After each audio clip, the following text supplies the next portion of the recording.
kaos. Keren kaosnya. Ya sudah pasti Milanis di Indonesia. Saya akan menjaga harga diri Milan saya hari ini. Suka-suka hatinya aja memang coach ini ngomong. Fans kardus.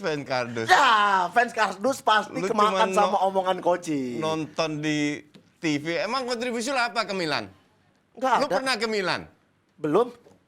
Lu selalu Nanti dengerin kalau dulu. Scudetto aku Lu kesana. tiap tahun beli jersey ori Milan. Beli. Bohong. Beli. Bohong besar lu. Beli. Tahun lalu sama tahun ini yang sebelum-sebelumnya enggak. Makanya. Itu fans-fans enggak. Lu tahu ketua pertama Milan siapa? Enggak tahu. Ketua Milanis di Indonesia? Iya, Enggak yang tahu. pertama. Enggak lah, enggak tahu aku. Lu tanya sama Arif, Wak Arif. Justin perannya di Milanis di Indonesia seperti apa? Betul. Perannya Ko Justin di Milanis di Indonesia, ini aku kasih tahu. Aku juga dengar kabarnya. Perannya Ko Justin di Milanis di Indonesia adalah dia sempat jadi member, tapi hanya biar bisa main futsal. Itu dia. Gue nonton sama Milan sampai ke Beijing. Benar. Nonton Inter sama Milan. Benar. Padahal gue bukan fans Milan. Benar. Sok fans orang-orang Milan kemarin sore nggak tahu apa-apa. tapi orang-orang langsung marah-marah sama. Tapi apalah maksud omongan coach sama Nggak potongan ada. video itu? Emang gue nggak boleh kasih pendapat gue? Boleh, Exactly. silakan. Kan gue kasih pendapat gue dan semua pendapat gue berdasarkan data. Iya, Faktanya apa? Milan sudah 8 tahun terpuruk. betul. Oke. Oke. Pertama kali setelah bertahun-tahun ikut Champions League. Rank Buruk. 4. Iya. Korbannya oke. Ya, saya korbannya. Betul sekali. Betul. Sekarang berada di rank 1, betul. Mm-mm. Tapi lu kan juga setuju, mainnya Milan itu gerusak-gerusuk. Oke, benar. Lagi, apa lagi nih? Kesimpulan yang gue ambil, kalau lu main gerusak-gerusuk bisa jadi juara, something wrong dengan kompetisinya. Something wrong dengan kompetisinya. Iya. Oh, kalau dibilang memang Serie A-nya terpuruk, aku sepakat. Karena memang di Liga Champions saja tidak ada wakil Italia untuk semifinal. Betul.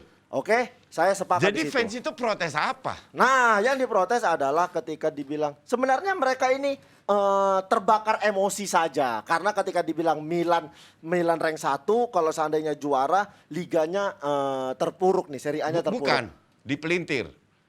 Gue bilang, kalau Milan jadi juara, Keterpurukan Serie A. bukan, Jadi, dengerin dulu. oke, jangan saya dengar dipotong. ini. Oke. Kalau Gue Milan bilang, juara, kalau Milan jadi juara dengan bermain gerusak-gerusuk, artinya kualitas Serie A itu ancur-ancuran.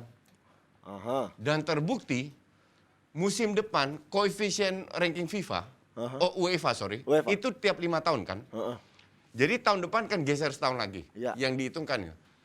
Tahun ini masih rank 3, Ya. karena 5 tahun sebelumnya Juve memberi kontribusi besar Ya, dengan performanya di Liga Champion. Liga Champion. ya. Juve kita juga tahu udah menurun kan, Ya. 2-3 tahun terakhir. Musim depan itu Serie A itu rank 4.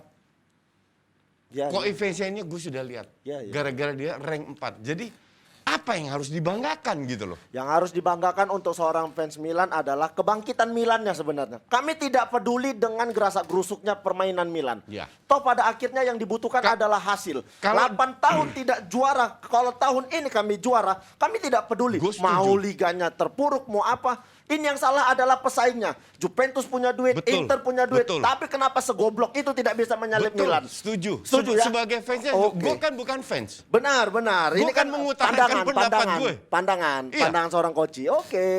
Jadi Saya apa senang ini. yang harus diviral sampai bukan dari anak-anak aja.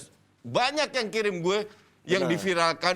Benar, Katanya apa salahnya? Gue masih pengen tahu. Gue Salahnya di ngomong mana? salahnya di mana? Oke, saya luruskan mungkin ke mereka ini. Kadang ada beberapa orang yang gampang terpancing emosi gara-gara sepatah dua patah kata yang mereka tidak memahamin sebenarnya. Jadi salah mereka dong. Salah mereka, saya nggak nyalakan. Saya sebagai seorang fans Milan, Koci melihat Koci videonya seperti itu, saya langsung berpikir, ayo teman-teman, ini jualan. Bukan jualan juga. I tell the truth, bukan jualan. Tapi benar, memang benar. Oh, yang dibilang Koci itu benar. Sama sekali aku tuh tidak tersinggung. Aku kan pernah bilang, Milan mainnya gerasak gerusuk. Iya, Gerasak gerusuk. betul. Tapi ya, apapun itu, gerasa-gerusu pun mainnya, yang dilihat adalah hasil. Saat ini posisi Milan Gua di setuju. posisi pertama. Gue setuju. Aku nggak peduli mau Dan- liganya gimana. Benar. Toh yang dikejar adalah kalau liga Iya, yang iya. dikejar adalah trofi juara. Betul, setuju. Benar, Dan gue juga tidak mengkritik Milan kan. Iya, tidak ada Kan mengkritik gue sama sekali. mengkritiknya kompetisinya. Kompetisinya, Iya. mereka terpancing Ya, seperti itu. Kan tolol, kalau ngapain harus terpancing? Dan ini juga bukan untuk jualan karena gue nggak jual, Milan itu nggak menghasilkan duit buat gue. Kalau MU iya, MU lumayan, tapi sekarang lebih merata. lebih merata. Buktinya gue tadi bikin video sama untuk MU tentang Ten Hag yang nonton ya 24.000 sejam. Ya, tapi gitu. Kalau bagus 35.000 sejam. Jadi nggak selalu menjual juga MU. Ya. Tapi kalau ngomongin Milan, ini untuk pertama kalinya ada momen yang aku rasa sedih ketika kehilangan pemain. Kemarin kehilangan Donnarumma aku tidak sedih saat ini. Kehilangan Calhanoglu juga akhirnya Inter tahu makan mulai itu icon. Dia bukan pemain bola. Nah ini kami bakal kehilangan Kessie yang bakal pindah ke Barcelona. Iya. Nggak tahu ya sudah deal.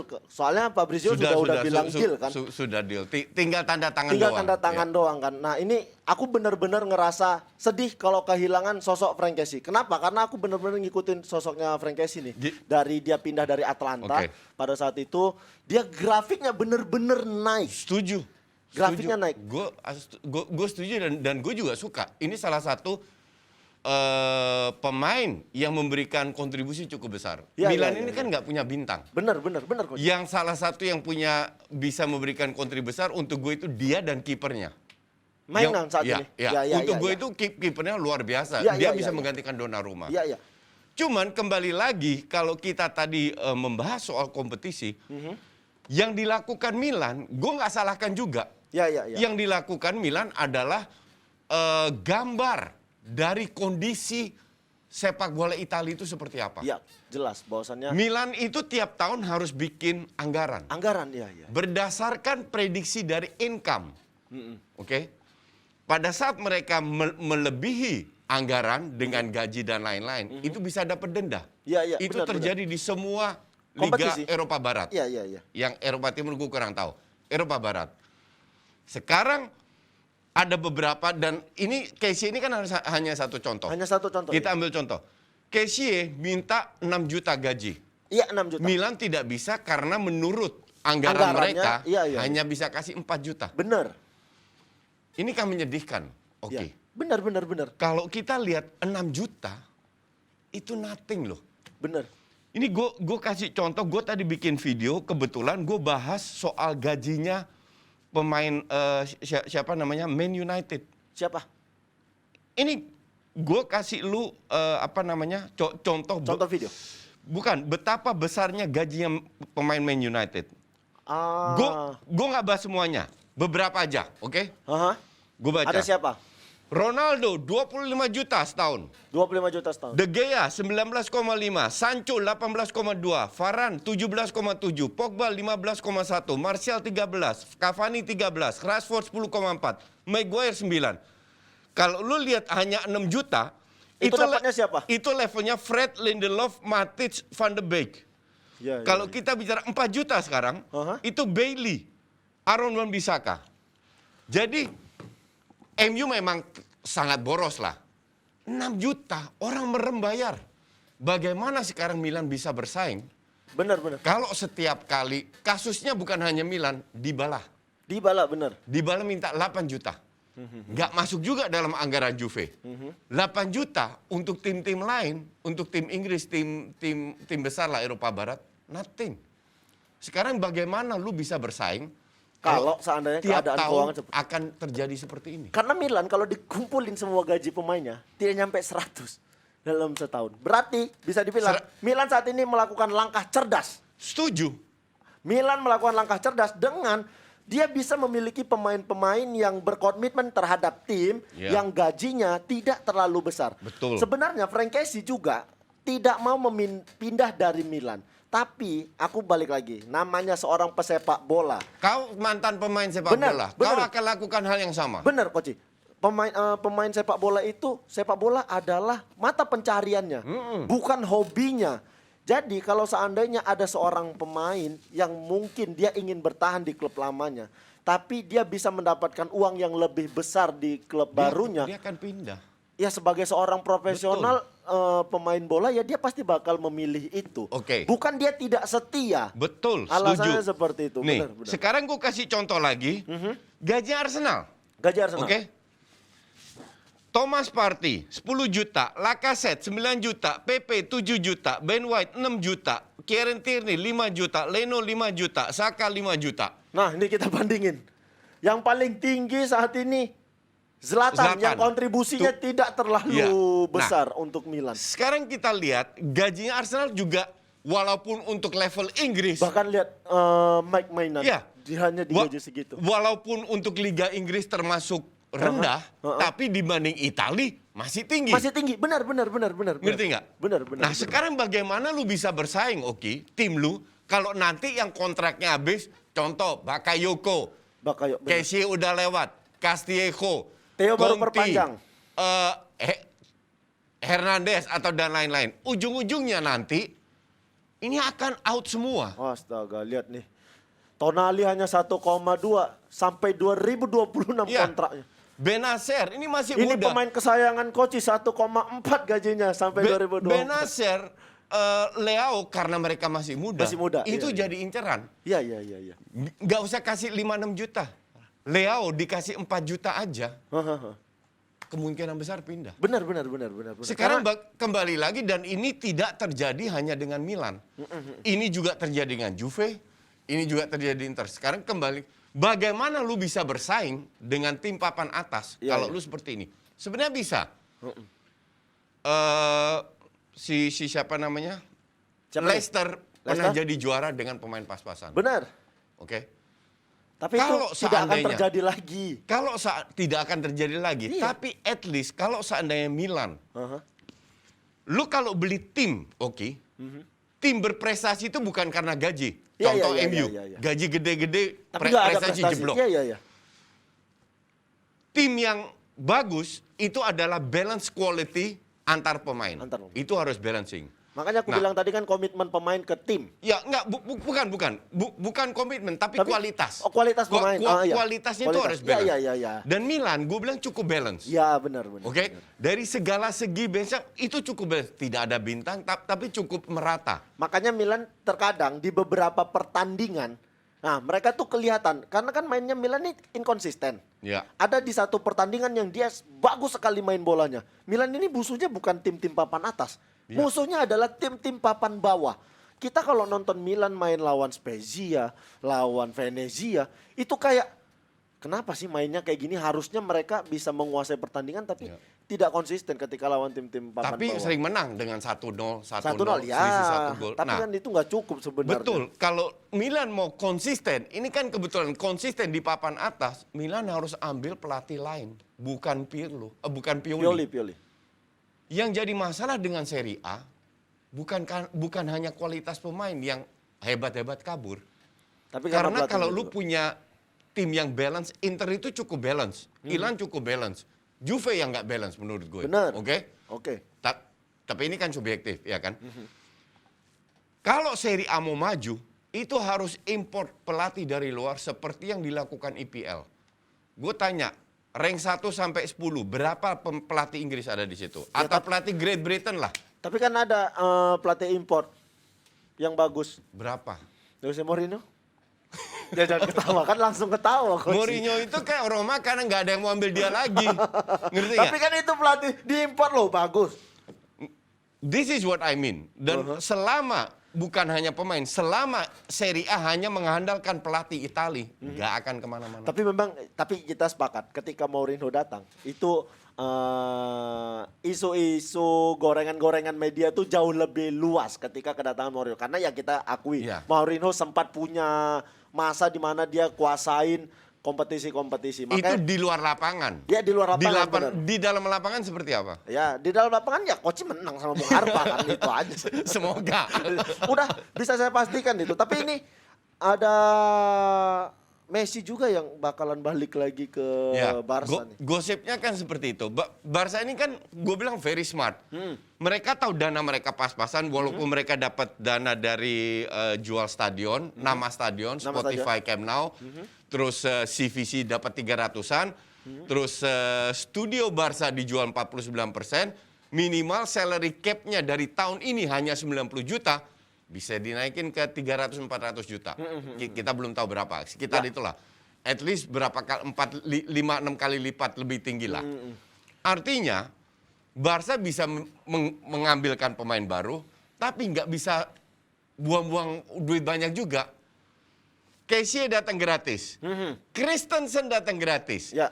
Kemungkinan besar Aspi datang gratis, Mazraoui datang gratis. Dan kemungkinan yang dijual adalah Des 20 jutaan sama Depay kontraknya habis diperpanjang. Traore kita nggak tahu atau gimana. Karena bisa barter dengan Trincao yang di Wolves juga. Nah kalau Messi balik kan gue selalu bilang. Kalau lu ikutin just talk gue. Di mana masa-masa Messi cabut atau gue bilang Laporta ini pinter. Dia itu sengaja untuk menggeser Messi agar menurunkan salary-nya. Ya. Di Barca gajinya 60 juta.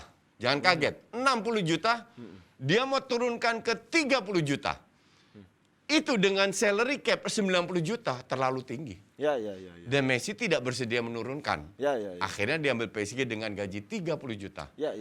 Kalau Messi datang, sebenarnya untuk gue sih oke-oke aja. Asal dia turunkan gajinya ke 5 juta. Mau nggak? Betul. Kalau nggak mau buat apa? Buat apa ya? Kita lihat Messi lawan Madrid jalan kaki terus kok. Ya. Tapi Mungkin faktor tim juga kalau dia jalan kaki. mungkin asumsi itu faktor tim. Ya. Apakah dia bisa bermain di Barca dengan Barca Xavi? Gue bilang tetap bisa karena dia bisa bermain sebagai false nine. Tidak usah bantu defense, biar wingernya yang bantu. Cuman yang kembalikan kendalanya di gaji. Ya. Kita lihat ini kan juga masih rumor. Tapi Masih kalau rumor. seandainya Messi ditempatkan di posisi yang itu, nah apakah ini baru ingat aku, Kessie didatangkan, apakah bakal gantikan posisi Busquets atau dia bakal jadi pelapis Busquets? Enggak. Barca itu main di 3 kompetisi, La Liga, Champions League, sama Copa del Rey. Mereka berpengalaman tahun ini dan akhir tahun lalu itu banyak banget cedera. Sampai lawan Mallorca itu ada 17 pemain nggak bisa main. Oke? Nah hal kayak gini nggak boleh terulang lagi. Nah, jadi ini mungkin Artinya harus ada minimal 6 orang, 7 orang untuk 3 posisi. ya. Yang sekarang mereka miliki di depan. Di kanan, Dembele, Traore bergantian. Di tengah, Alba, Ferran Torres, Luke de Jong bergantian. Di kiri, Xavi, Depay, Ferran bergantian. Nanti belum Ansu lagi datang. Nah di tengah ini masih tipis. Ya. Bahkan gue bilang, Kessie doang nggak cukup. Harus datengin 1 lagi, minimal 1 lagi. Dengan posisi yang sama atau pemain yang bisa 3 posisi. Pemain yang bisa defense lebih ke box to box lah, kayak Kante gitu lah. Ya. Gitu. Berarti bukan berarti Kessie datang dia bakal gantiin posisi Busquets. Tapi sebenarnya bisa aja kalau menurut Bisa, mungkin kesempatan. bisa banget. Busquets kan nggak bisa diandelin. Beruntung dia sekarang nggak cedera. Nanti kalau dia cedera lama siapa yang gantiin? Either Frenkie de Jong atau Kessie. Gue di posisi itu mending Kessie, de Jong bantu serangan, ngerti nggak? Jadi Kessie, de Jong sama Pedri. Oke? Kalau de Jong lagi jelek bisa diganti Xavi atau Nico. Kalau Kessie lagi jelek bisa masuk Busquets. Jadi rotasi itu penting. Rotasi penting, benar. Dan yang keuntungannya kalau seandainya Barca ngambil Kessie ini adalah pemain yang sangat jarang cedera. Bahkan sulit dibilang untuk cedera. Tenaganya memang aku nggak tahu dia ngambil susuknya di mana, tapi memang kuat sekali dia pemain. Iya. Nggak ngerti Dan juga aku. Datang gratis, gaji cuma 6 juta. Okay? Cuman itulah yang kusesalkan. Cuma Oci. 6 juta loh. Benar, yang kusesalkan adalah Milan selalu memberikan pemainnya secara gratis ya, karena ya apa dia tidak bisa memperpanjang. Milan nggak bayar 7 juta untuk Zlatan, itu nggak make sense. Mending lu naikin, lu jual Zlatan. Zlatan itu 40 tahun. Iya. Main di Liga Jepang atau Liga Qatar atau Liga Amerika masih bisa. Iya, benar. Di Serie A kelihatan dikit-dikit cedera, dihajar dikit cedera. Yang bukan salah Zlatan juga. Iya kan, memang dia udah rentan. Pada akhirnya kita semua para Milanisti harus mengikhlaskan kepergian Casey. Ya mudah-mudahan nanti ini kan Loh, ada pengganti. Ini baru Casey loh yang gratis. Belum nanti yang ada diincar. Contoh yang gue bilang, Magnan itu akan diincar. Tonali akan diincar. Theo Hernandez gue nggak yakin. Ya Tonali diincar kalau seandainya memang harganya pantas, menurutku ya udah nggak apa-apa jual aja. Gitu. Iya. Kalau aku ya sebagai seorang fans, kayaknya udah nggak apa-apa jual aja supaya kondisi keuangan tim juga oke. Karena memang yang paling penting adalah membangun. Membangun tuh penting, nggak apa-apa butuh waktu beberapa satu. Membangun oke, tapi tidak dengan Pioli. Gue tidak lihat Milan bisa kemana-mana dengan Pioli, terutama di Eropa. Di Serie A ya karena Serie A seperti itu, karena yang lain juga terseok-seok. Tapi kalau Milan mau begini konsisten terus di papan atas dengan, gue yakin tidak akan dengan Pioli. Oke, kita habis ini bakal ngomongin kualifikasi Piala Dunia yang ya ini juga bakal mati-matian tapi setelah video yang satu ini. It's coffee time. Baru, kopi kapal api dengan gula aren asli. Ciptakan pengalaman baru, nikmati aroma dan rasa kapal api dengan gula aren asli. Kopi kapal api special mix gula aren.